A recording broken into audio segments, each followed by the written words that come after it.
All right, y'all. Welcome back to the show. It's Anti-War Radio. I'm Scott Horton. I'm happy to welcome Will Grigg back to the show. He keeps the blog freedominourtime.blogspot.com, Pro Libertate. And he's also the author of the book Liberty in Eclipse. He does a radio show. And, man, these articles are great. You can read them at LouRockwell.com all the time as well. The most recent is called Support Your Local Police State. Welcome back to the show, Will. How are you doing? Scott, it's always a pleasure to be with you. I'm doing very well. Well, good. Thanks for joining us today. This is good stuff you. here. And now, what I'd like to do, I guess, is sort of let you go on and tell your tale as you tell it in this story. Support Your Local Police State, all about the evolution of professional government police, or, I don't know, quote-unquote, professional government police in Western civilization over the last couple of hundred years here. But also I was hoping you could mix in a little bit of the tale you tell an article or two before that about the history of the grand jury and kind of as an example of the amount of power that the average Joe used to be able to exercise as compared to the way it is now, and how these things kind of go together to really change, I think, the character of not just America, but I guess all of Western civilization from what we thought it was to what it is now instead. In historical terms, as I understand it, the existence of these paramilitary organizations called police is really something of a novelty. You didn't have professional police in the United States for most of our history until about the second or third decade of the last century, and in the broader scope of Anglo-Saxon history. And I'm indebted to Carl Watner from The Voluntarist for a lot of what I've learned about the 19th, subject. right? Yeah, forgive me, yeah. Well, actually, no. The 20th still century. The 20th century. It feels like it kind of to me. Exactly. You didn't really have municipal police departments until the mid-19th century in the major municipalities such as New York, Philadelphia, Chicago, and so forth. And it wasn't until the later part of the 19th century that some of the smaller and mid-sized cities started to have municipal police departments. State police departments didn't emerge, for the most part, until the early 20th century, at the time when, as Frederick Jackson Turner said, the frontier was shut down and there was a consolidation phase rather than an expansion phase going on. There were county sheriffs and sort of free-ranging marshals. But the interesting thing about the 19th century scheme for what were called peace officers and law enforcement at the time is that none of these officials was considered to be invested with a monopoly on the legitimate use of force. And that's the essence of the modern state. That's, of course, Lenin's formula, power without limit resting directly on force. Unfortunately, just about every state I'm aware of subscribes to that opinion, that perspective on power. But in the Anglo-Saxon tradition, going all the way back to before William the Conqueror, you had the idea of a constabulary that would be based upon citizen involvement, posses, or what you might call militias. They weren't called militias at the time. But after the Norman conquest, there was a feudalist system that was put in place in which this kinship-based system for finding and arresting, detaining thieves and other malefactors, and citizen-based courts for adjudicating these disputes and trying to bring about restitution, which was the objective of the system, that was replaced with the idea of the king's peace, in which if you had private arrangements for restitution and redress of grievances, somehow the king, who supposedly embodied this system, was being denied his proper cut of whatever restitution was arranged. So if, for instance, you arranged for somebody to pay back the livestock he had stolen with some kind of a punitive fine to compensate those who'd been involved in retrieving that property, if you didn't cut the king's shireve, or what were eventually called sheriffs, in for some part of that deal, then you were stealing from the king by taking care of your business privately. That's sort of where that idea comes from, according to Carl Watner's analysis, which I find compelling. And way back in the tenebrous mists of pre-Runnymede antiquity in the Anglo-Saxon culture, there were these citizen juries that evolved into the grand jury. And, of course, from grand juries eventually had petit juries or petty juries. And Roger Ritz has done a lot of research on this subject, and he's somebody who's a credentialed, conventional legal scholar and attorney who's taken a perspective on this subject I find quite provocative, because he points out that the whole purpose of having juries in the first place was not to do the will of the government, but rather for citizens to take care of their business. Once again, that's the Anglo-Saxon tradition, the pre-Norman Anglo-Saxon tradition that Karl Wander talked about, but also to have a standing body of citizens who would hold government officials accountable. And that was the idea of the grand jury, from which our American understanding of the institution is found in the Constitution of the United States comes. And it was understood until very recently, we're talking the early 1940s, that a rogue, quote-unquote, grand jury or a runaway grand jury was the only one worthwhile, that you would have these freestanding bodies that would be giving instructions to prosecutors rather than being tools of prosecutors. And that was done away with because of the centralization of the system that happened during the New Deal. I compare it in my piece on so-called rogue grand juries to Gleichschaltung, or synchronization, that took place in National Socialist Germany in the 1930s when they were going through their New Deal, which of course was taking place under the reign of Mr. Hitler, where you had these formerly independent states that were consolidated into this unitary apparatus that was presided over by a totalitarian party. We know how that turned out. But here in the United States as well, you had the Federal Rules of Criminal Procedure being run by a committee that was completely unaccountable to anybody with any kind of representation on the part of the public. They created this model statute and the Federal Rules of Criminal Procedure, and one of the things that happened is that they imposed what was called Rule 6, which essentially gelded the grand jury, put it on a leash, put it in a pen, and made it into a tool of the district attorney or whatever prosecutor had summoned it. So now, rather than providing an indictment, or what the Constitution, the Bill of Rights, calls a presentment, which is an instruction to a prosecutor that he needs to investigate or prosecute a given criminal accusation. And this could be a broad indictment having to do with institutional government corruption. There were whole police departments, these embryonic police departments in the early 19th century, and municipal governments that were being investigated by grand juries and being taken down by citizen grand juries that were recognized as legitimate institutions in places, I believe, like Minnesota and a couple of other places that sort of the early 20th century. Rather than doing that now, because of the Federal Rules of Criminal Procedure, these grand juries have become instruments of the prosecution. So the way that it works is that the prosecution now runs the entire justice system rather than citizens trying to work out redress for grievances having to do with actual offenses against persons and property. And law enforcement has become a state-run monopoly that is completely unaccountable to the people. That's a revolution, if you will, revolution within the form that occurred within about a 60 or 70-year stretch here in the United States. And the other thing that has happened, we've talked a lot about this, Scott, just since the early 1970s, really, is the militarization of this law enforcement system as a result of Nixon's war on drugs, primarily, which, interestingly enough, has its roots in a 1961 United Nations document that inaugurated this worldwide push for a drug-free world, as if that's actually going to happen. That started in 1961. The war on drugs here in the United States really found traction in 1971 for reasons of cynical political calculation on the part of Richard Nixon. And then about 15 years later, the war on drugs was escalated to include the widespread use of asset forfeiture, which is highway robbery, given a more dignified title. And that's where these supposedly local police departments have become engines, self-sustaining engines, basically able to absorb anything in the given territorial, geographic territory that they're assigned to that's considered to have a nexus to drug trafficking. Here in Payette County, Idaho, this is a thinly populated county in rural Idaho. The officer of the year last year was the guy who brought in the biggest haul in asset forfeiture, the guy who had the greatest number of traffic stops, was able to seize the most money. That's pretty standard for most of the country, unfortunately. Mm-hmm. All right, well, we're going to have to hold it right there and hear the music playing. Got to take this break, but we'll be right back, everybody, with the great Will Grigg. He really is the best American chronicler of our descent into total police state, if you ask me. Freedom in Our Time. .blogspot.com. Liberty and Eclipse is for sale at your favorite bookseller website, too. All right, y'all. Welcome back to the show. It's Anti-War Radio. I'm Scott Horton. I'm talking with Will Grigg.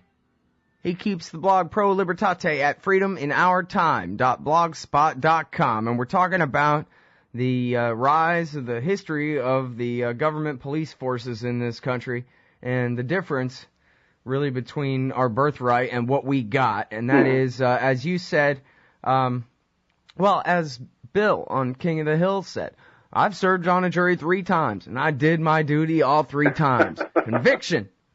That's what the jury is for. That's what the grand jury is for, is to be basically the public relations for the local persecutors, to make it look like, gee, even a panel of citizens agreed that this trial needs to take place.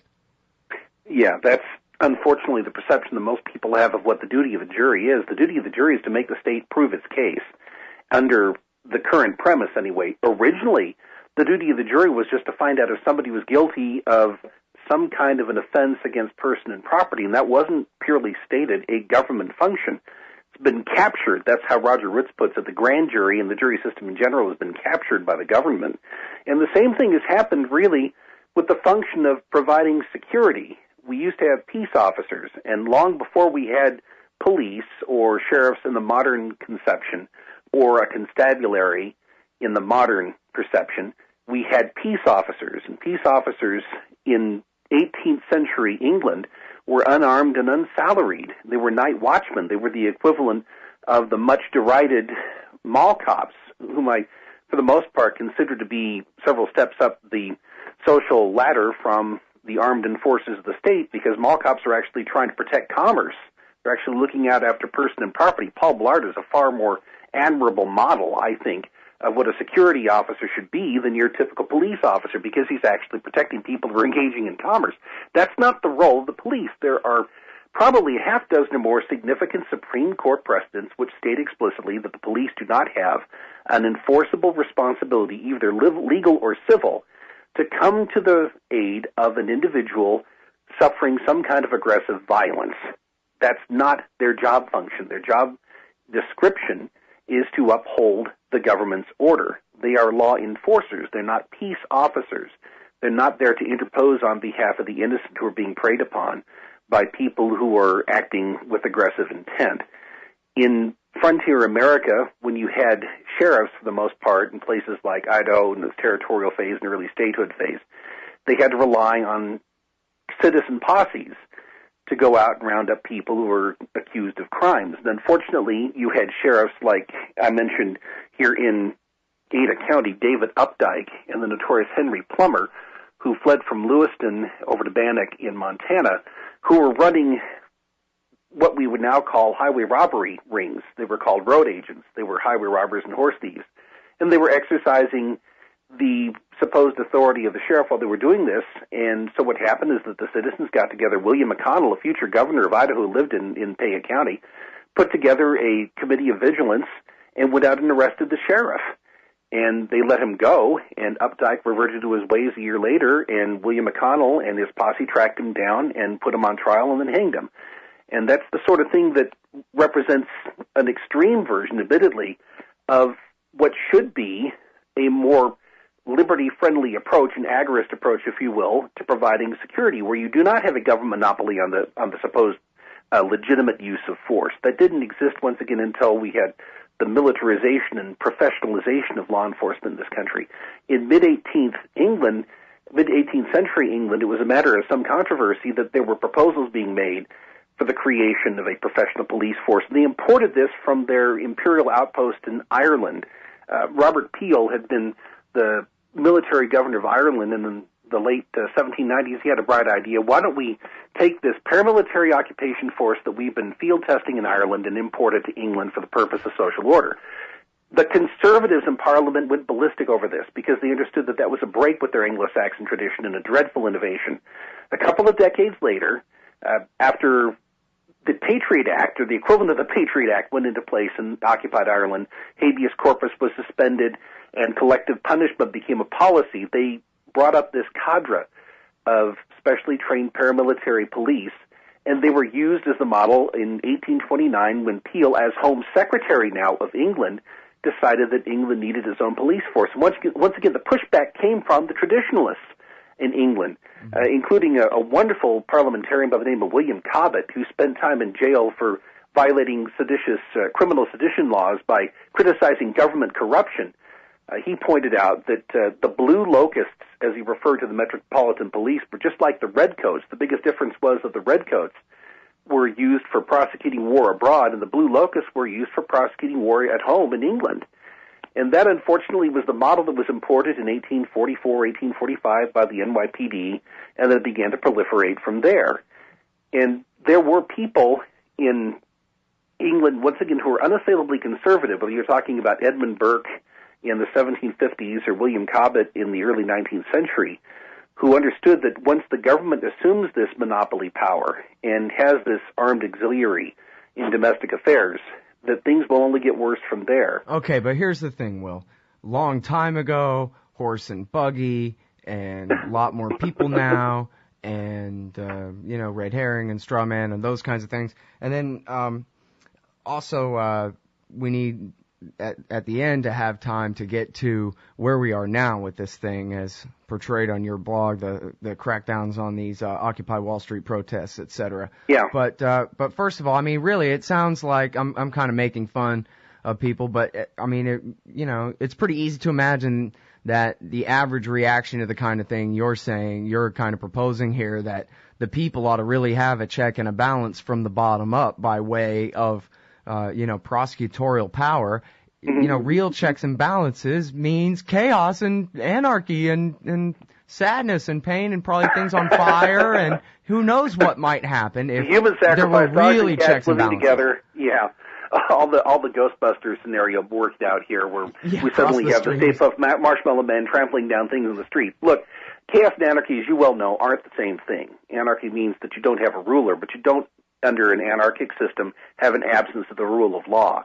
There was the rule of law long before the feudalist system was inflicted on the Anglo-Saxons. There was rule of law in anarcho-capitalist America in the western frontier in the 19th century, long before we had the regimentation that occurred. And in the United States, it occurred as well because of imperial politics. Alfred W. McCoy's book, Policing America's Empire, shows how the Philippines served a similar purpose as a test laboratory that Ireland served for Britain in the late 18th and early 19th centuries. The same thing happened with the Philippines in America in the late 19th and early 20th centuries. With respect to where we are now with the crackdown on Occupy Wall Street, take a look at the way the enforcers are garbed. Take a look at the techniques they use. We're living in what is essentially a prison society. That's the conclusion of a sociologist by the name of Patrick Gilham from the University of Idaho, in Moscow, Idaho, ironically enough. He talks about the fact that the current model for dealing with street protests is based on what he calls the new penology philosophy, where you're using the type of control techniques that you use in prisons. Right, the rapid reaction team, like down at Guantanamo Bay, where six guys rush the cell. That's exactly where I was going. The immediate reaction team, the IRT, they're dressed the same way. They wear the same visored helmets, the same black habiliments, the same reinforced body armor. They carry billy clubs. They carry pepper spray. And they create these little thug swarms where they first incapacitate somebody with the use of a baton or pepper spray, and then they swarm the person and subdue him. That's exactly what we're seeing on the streets with respect to this reaction to the OWS protests, which are by and large spectacularly peaceful undertakings. Well, this is really a new kind of invention. Yeah. I mean, we've had professional police forces in America for a long, long time, but at least on TV when I was a kid, their job was to protect people's rights, the suspect even, the bad guy. They're, presumably there to protect them, and they're supposed to use the minimal amount of force in any given case in order to apprehend that suspect and begin protecting their rights. Well, you're no longer talking about suspects. You're talking about people, as, once again, this paper by Patrick Gilham points out, Securitizing America is the name of the paper. The model here is to deal with disruptive elements, not criminal suspects, the same way that prison guards deal with disruptive elements. And the IRT in Gitmo, of course, was deployed to deal with people who displayed so much as tremor of unauthorized individual initiative or disrespect for the institution. And they had carte blanche, basically, to inflict non-lethal, and often, as we have pointed out and you've documented in your program, often lethal summary punishment for people who are seen as misbehaving. I mean, what's going on with the police reaction to OWS is the Gitmoization of American security policy in general. This is something, once again, in this paper that you can trace back before 9/11. You can go back to 1999, 2000 with mass protests as sort of the genesis of this dreadful innovation. And the Miami model in 2003 at the FTAA protest was sort of the grand debut for this. We saw the same thing in Pittsburgh in 2009.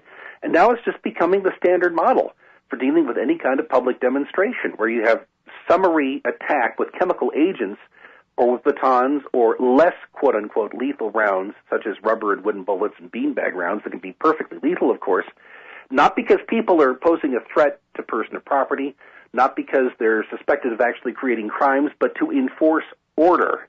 And that, of course, is the garrison state mentality that one associates with the prison society rather than with what used to be a nominally free constitutional republic. Mm-hmm. Well, and, I don't know if anybody ever proved this, but at least it was suspected that Homeland Security had arranged all the different mayors cracking down at the same time, that kind of thing. It won't be long at all before it's just known as the National Police, right? Yeah, Homeland well, Security. in form and function, they're a nationalized police force already, but each of these nominally local police agencies really has been trained and equipped and subsidized by the general government, and they've been turned into von Neumann machines. That's a science fiction concept of a machine that will make use of the local environment and devour everything in its course to replicate itself. And that's how the war on drugs operates with the asset forfeiture programs. You let these people loose, give them license to go out and steal everything within a geographic region in the name of the war on drugs. They're no longer accountable to the taxpayers. Whether or not they're actually under central control from Washington, they've been given license from Washington to subsist through violence and extortion and highway robbery, and so it doesn't really matter what the local people say in terms of whether they're going to vote an appropriation or withhold funds through their municipal governments. And most of these municipal governments, of course, are perfectly willing to let police departments do more or less anything they want because they're tax gatherers for the local political caste. So when you're talking about supporting your local police in opposition to the effort to nationalize the police, the problem is you're dealing with one undifferentiated political caste. It's just you're dealing with the 3,000 tyrants who are 1 mile away rather than the single tyrant who's 3,000 miles away. Mm-hmm. Well, by Jove, I think you found the Powell Doctrine. I wondered what happened with it when the neocons took over Afghanistan and Iraq, but here it is, overwhelming force in all cases. You whoop them so bad they don't even have a day to resist. Shock and awe all the way through.